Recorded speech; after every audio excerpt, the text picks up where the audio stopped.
Inside Florida's next chapter, CEOs predict massive expansion as wealth surges into the state of Florida. So let's see what the story's all about. Page 13. Folks, if you're following our stuff, our notes are free on PBD Podcast Circle. Just go get the notes and go to page 13. So Florida rise as magnet for wealth, business, and culture shows no sign of slowing down. From luxury yachts to fine dining and world-class real estate, the Sunshine State blend of open economic policies, no state income taxes, and year-round sunshine continues to lure both entrepreneurs and investors, and top leaders say it's only the beginning. What we see is that more and more people are looking for this lifestyle, and when you cater to demand, you're usually very successful. Naftali, Group Chairman and CEO Mike Naftali, told Fox News Digital from Fort Lauderdale International Boat Show earlier this month, they visit, they stay, and they see that business is good, and then they can create their office here. Info Markets President of U.S. Boat Show, Andrew Duell, said, and I think we've seen a lot of corporations in the three big cities, Miami, Fort Lauderdale, and West Palm Beach, investing in South Florida. We're coast-to-coast restaurants all over the United States, from Beverly Hills to New York City, but 25% of our business now is in South Florida. Restaurateur Cameron Mitchell added, we're making a considerable investment in South Florida, and we'll continue to do that. If I had it my way, I joke, but I'm always half serious.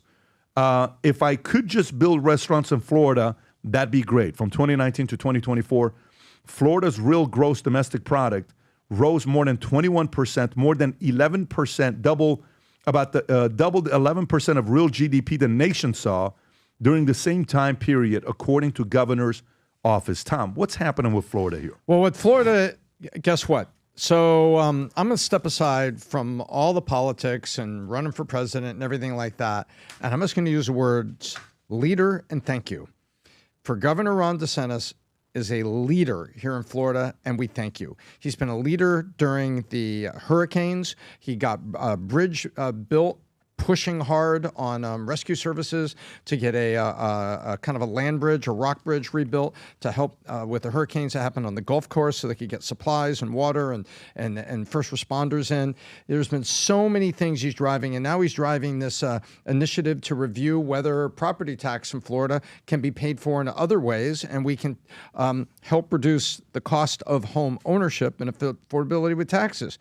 All of those things come together, and the fact that there's no income tax in Florida, it makes Florida a magnet for people that want to bring their business here.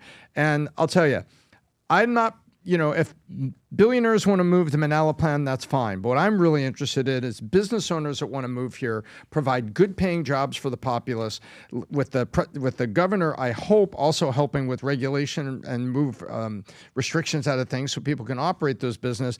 But we also need a forceful piece of energy on housing, taking away regulation and permitting timing. Look at the permitting timing. I mean, we're in Broward County. And Broward County is this little blue jail that's in the middle of South Florida between some very red counties and a phenomenal mayor in Mayor Suarez in Miami, where you can get things built. Look at all it's like the bird of Miami is the crane, is my joke. You go down there and there's cranes building everywhere. So, thank you for Suarez for bringing the flock of cranes down to Miami to build things. We need that in Broward County. And when you make Florida into this wonderful magnet, you have people that are coming down here, and this guy saying, I wish I would only build, restaurants in Florida. That's what I'm going to do. And then words talk, numbers scream. 21% GDP growth, double the national average under Governor DeSantis. So you make something, you build a great restaurant, you have a crowd at the door, and you have a wait every day at 7 o'clock. I'm sorry, you have to wait 40 minutes for a table. Why? Because it's a great restaurant and everybody wants to go there. That's what's happened to Florida. We've become a magnet for it. And business owners, think about it. Do you think it'll slow down? Do you think this will slow down? Well, whenever you get an influx like this, certain things become expensive, like rent when you get demand on housing, right? And housing prices go up. And so there's this ebb and flow if you don't have enough new communities being built and things like that. So will it slow down a little bit? Yeah, probably not be doubling like it is in GDP, but people are still coming. Smart people are coming. And whether you're a billionaire coming to Manalapan, God bless you, find your home, or you're a business owner, come on down, man. Bring your jobs, employ people. First of all, I think that Florida will experience some ebbs and flows. It always does. There's a housing cycle that goes along with it, and we're on the downswing of a housing cycle. There's a little bit of concerning stuff, some overbuilding left over from COVID, especially in the Tampa area and up around there. So housing might be a sore spot. But the bigger trend, as Tom's saying, is still remains intact. I'm actually a refugee. I came from upstate New York 25 years ago. It wasn't the weather. It wasn't necessarily taxes. The reason why people come to Florida is because it's business friendly. The reason we left New York State, first of all, I grew up in the Rust Belt. I saw the downside of all that stuff.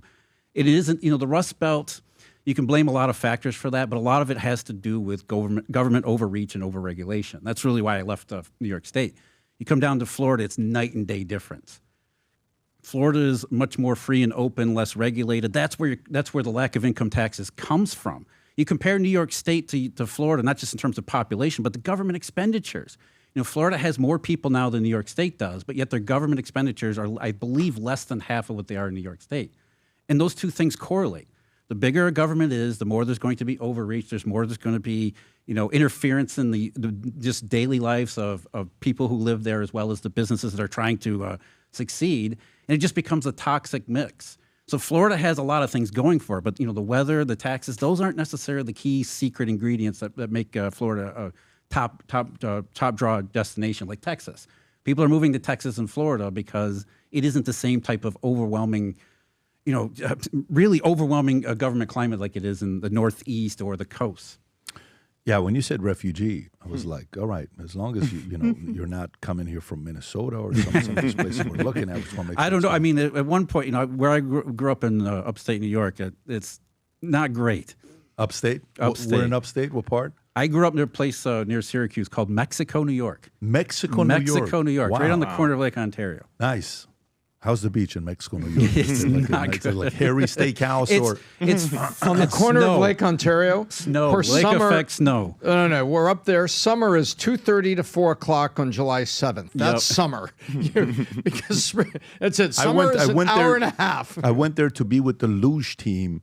What is that city in the luge where they used to train? What's the Lake city Placid. called? Lake Placid. I went to Lake Placid. Oh, wow. Pretty sick experience. Brandon, your thoughts? Florida. Yeah, so I think that it's like the same thing that made America a powerhouse in the beginning. There's things you can control, things you can't control. So like there's God-given things that Florida has that America had that made it powerful economically. But the things that you can't control is that the government is out of the way enough for businesses to be able to do their things without being restricted with regulations and whatnot, but in the way enough to where there's law and order and people have the faith in their ability to go out and take a risk, and that the government will protect them if need be from people breaking the law, people trying to take things from them. So, Florida has that great mix right now of strong law and order and getting out of the way for the most part, where there are like places they could improve, like what Tom said, it's badly needed to improve the way that houses and construction is built with all that. But out of all the states, Texas and Florida are definitely the best with getting out of the way of business owners and letting them do their thing, but also upholding law and order. And then New York and California are the opposite of that. They let crime run rampant, and they are like enemy number one to business owners. And by the way, I would normally say Tennessee on that list. If you zoom in a little bit, look at zoom in. This is GDP growth in 2025 specifically. Texas is down. It's kind of weird. Yeah. Nevada's down, and that's a no income, no state tax. Tennessee is down.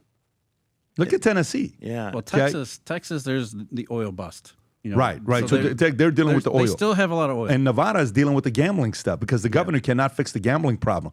The casinos in Nevada are getting their asses handed to them in a big way. Maybe they got to bring the mob back. Florida's up 1.4, and look who's number one.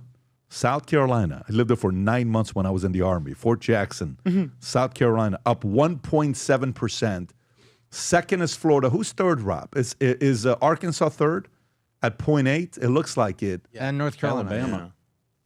North Carolina's 0.8, and then Michigan's 0.2, Pennsylvania's 0.3, Alabama's 1, Georgia's 0.1. What's MS? That's Mississippi. Mississippi is 0.7, Utah's 0.5. Mormons are working. They'll always work. That's one thing you can rely on them. They're going to always be working. And look at all the Californians moved to Montana, built their ranches with Jane Fonda, and screwed it up.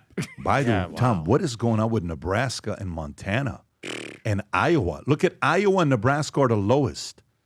Damn. Oh, the agricultural droughts. output. Yeah, that could be it. That could be the case. And then Alaska, obviously a great destination for people who want to be at a place where, beautiful beaches, warm weather, awesome Well, let's place. connect this to the president's leadership. Why do you think it was so important for him to have those agricultural tariffs and those agreements with China, selling soybeans to China? Where do we grow our food? In the middle. Those middle countries. In the So drought. he's looking out for them, is what you're saying. I believe so. Okay. All I right. absolutely believe so. All right. So we'll see. New Year's is around the corner. 2026 is going to be here like this. And for us, we had our offsite meeting yesterday at Ritz Fort Lauderdale, which I'll tell you later on. But every year before we get into a new year, we have a long strategy session. Yesterday started at 7:30. We ended at 8:45. The best meeting ever. We've never had a meeting where this many strategies was shared and the plans of what we're doing going into 2026 with all our 9 business units. But the question is, for you going into 2026, how ready you are. A lot of people asking and said, hey, how did this whole thing get started, this whole YouTube thing? Was it accidental? Was it intentional? Was there a strategy behind it? I want you to watch this video, and then you'll see what I'm talking about in regards to December 12th. Go ahead, Rob. So in 2013, we started a YouTube channel called Valuetainment. In the first year, Valuetainment got 167,000 views. That's it. And we were ecstatic. The next 10 years, total, we got 491 million views in 10 years. You know how many we got last year? 1 billion views. You know how many we got last quarter? Last quarter alone, all social media and our YouTube channels combined, YouTube is 700 million. Social is 900 million. Combined, nearly 1.6 billion just last quarter. Why? Because every single year, we would plan for the following year. And I would watch everybody say, well, I don't need this. Every year we would pay to see how we can make our YouTube channel tighter, data, stats, all of it. If you're watching this, you said, man, I want to be able to plan for next year as well. Fantastic. December 12th, I do an event every year called the Business Planning Workshop. If you haven't yet registered, click on a link below, get registered. I'm going to share with you our numbers, what we're going to be doing, and you'll be able to apply it for your business plan as well. I look forward to seeing you there. There you go. Everything comes down to a plan. If you haven't yet registered, December 12th, go to the link below, get registered. Let's spend an entire day together. People from around the world are going to be on. There's going to be tens of thousands of people on. Companies are sitting and watching the whole thing with their employees and their sales team. Go to bpw.bedavidconsulting.com to register or click on the link below. If you enjoyed this video, you want to watch more videos like this, click here. And if you want to watch the entire podcast, click here.